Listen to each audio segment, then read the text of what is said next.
What was it like for us to build our forever home overseas? I've been asked this question quite a bit, and I think there's a lot of factors to it in my answer, so I wanted to cover it today with you all. I hope that it's helpful. I hope that it brings some insight, and in case anyone is thinking about doing the same. So what we ended up doing, we went in 50-50 on some property almost 6 years ago now. At the time, there weren't a lot of other houses getting built in the development. It was fairly new. And we went and looked at this empty field. We decided we would go in on it with some other folks and divide it in half down the middle. The way that it ended up working is it was a very long and narrow piece of property.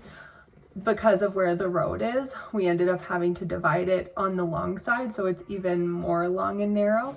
But we have about 1/8 of an acre, and from then we were still living in the US at the time, and so went back to the US, but then did a lot of the transaction with the folks who we were splitting the property with. They were still living in Kenya at the time, and so they assisted us in sorting out the details of purchasing the property, drawing the property line, getting the title deed.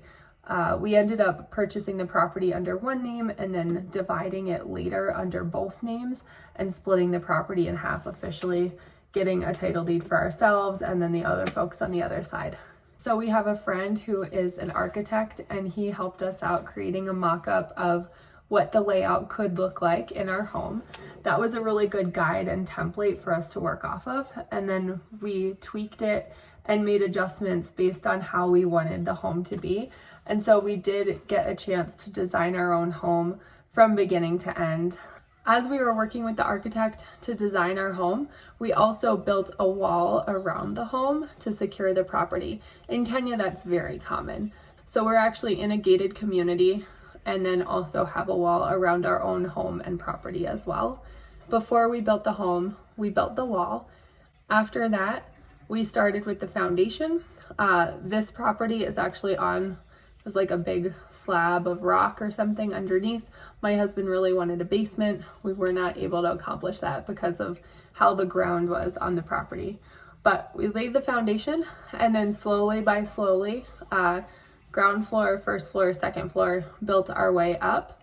The houses here are mostly made out of concrete. We use similar materials to what others are using locally around this area. Things that were important to us when designing the home: we wanted a lot of bedrooms. We are a larger family, and while not everyone can have their own bedroom, we still wanted to make sure that we were using the space and giving everyone their own personal space if we could. For me, having outdoor access was really important. Having a pergola porch at the back and a screen porch in the front that was like an extension of the living room was really important to me.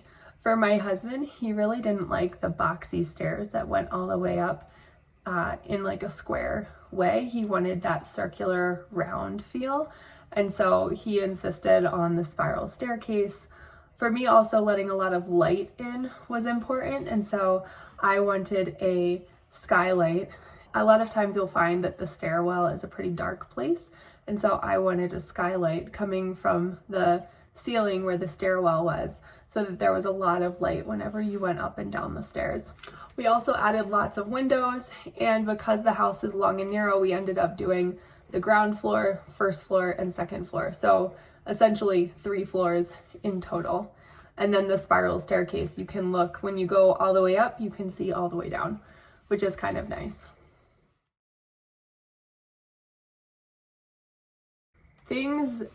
So now things that I wish we had added that we didn't add. More storage space, like closets. We don't have a ton of storage space, and so we're getting creative with where to place cabinets and shelves so that we can account for some of that storage space. Having a laundry room on the second floor, I would have loved that, and I wish I would have just thought more strategically about where to best place the laundry room. As of right now, the laundry room is on the ground floor next to the living room.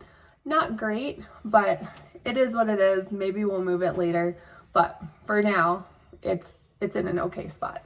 This is not architecture related, but I do wish that we had planted grass before we arrived. As of right now, our grass is still kind of patchy, taking root. We're telling the kids don't step on the grass, which of course is hard for them. They like to be outside and run around. Last one is tweaking our layout of where we placed our trees before they got too big. We planted a ton of fruit trees on the property before we got here, but the layout and the landscaping of those trees, we're uprooting some of them or moving them around now, which isn't as great because they're a little bit bigger. So I wish that things that we had to fix later. So when we first came to the home, now for me, it was the first time when I came in August of 2025. My husband had been coming once a year to check in on the building project and do some additional work. When we came here, there were definitely some things that we wanted to adjust. One of those things is the walls were not super smooth. They still had bumps and nicks in them. And so we did have to go back over after painting and redo the walls to make sure that they were nice and smooth. Tiles. We did have to replace some of our tiles, especially on the stairs. There were the tiles, the way that they were positioned, and there was a sharp metal piece that was placed. I think it is supposed to help with tripping, but it ended up giving our kids a lot more injuries because of how sharp the edge was. And so we ended up having to take all of the stairs out and place all new stairs in that were going to prevent slipping and had a rounded, safer edge to them. We're still fixing up quite a bit. I would say the molding around the doors, there's some tiling that still needs to be adjusted in the bathrooms. The railing for the stairs also was not child safe when we came, and we had to get that adjusted. Lots of little things that we've had to adjust, and that list is still getting chipped away at slowly. All in all, I would say that building my own home was a good experience. It is definitely challenging. If I were to do it over again, I would have really wished to be here in person so that I could see things in person and give feedback as it's happening versus seeing pictures or being on the phone, FaceTiming, and having to give feedback or adjust things that way. I think we would have been able to catch things a little sooner had we been here on the ground. It did turn out the best it could be for what we were working with. Building a home and not being physically there definitely has its challenges. You really have to trust the people on the ground who you're working with. So our foreman, our architect, the folks that we purchased the property with, all of that we had to build a lot of trust with. And I do not think it would have worked out as it did if those things had not been the way that they were.